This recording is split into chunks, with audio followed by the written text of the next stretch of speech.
which is, to you, because I probably know this answer, to you guys, which is more hurtful, embarrassing, whatever? Is it going slow on an easy run, or is it going slow in a race when you want to go fast? Right? Because there's nothing worse than going for a jog and getting passed by people and you're like, there's no way you should be outrunning me right now.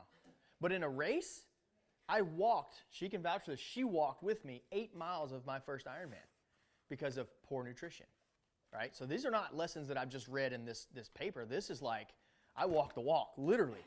She ended up with blisters. I think she had like sandals on or something.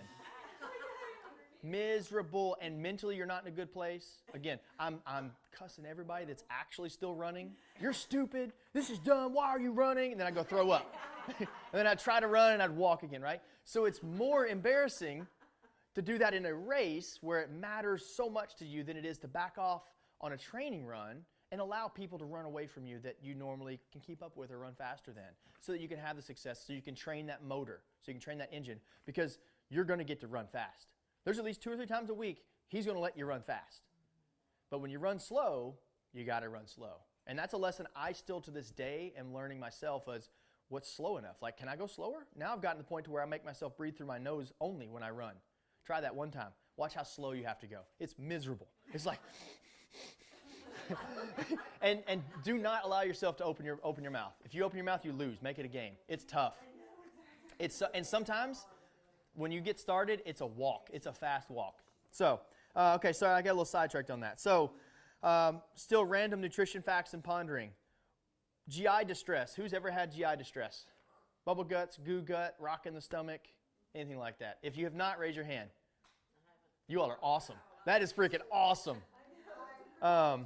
So, you know, what is it? Obviously, it's something your body's not processing something right. It could be something you take in that kind of gets, as I call it, I'm very literal, hung in my intestines. Like, it just kind of goes, we're stopping.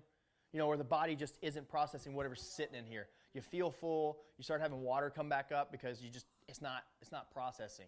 Everybody knows that feeling. You have to know all the bathrooms on your route. See? If you're running a route that doesn't have very many bathrooms, you know the night before and the day before too, you better watch what you eat. You only got one bathroom on that. So, you know, how did I get it? One common way is actually too many carbs leading into your run. That is one very common way. You know, your gut basically cannot process that. It takes a little more to break down, and it just doesn't have anything it can do with it at that point in time. The other way that is a lot of people don't think about is not having enough fluids or water in your gut or with your nutrition to process. Water is the key to life. You can go without food forever. I think Alexa told us just the other day, it's like 7 days without water and you're game over, right? That's just, I think we randomly asked that the other day while we were sitting at the table.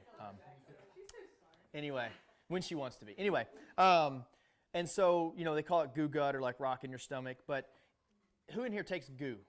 Like, okay, it's fine if you do.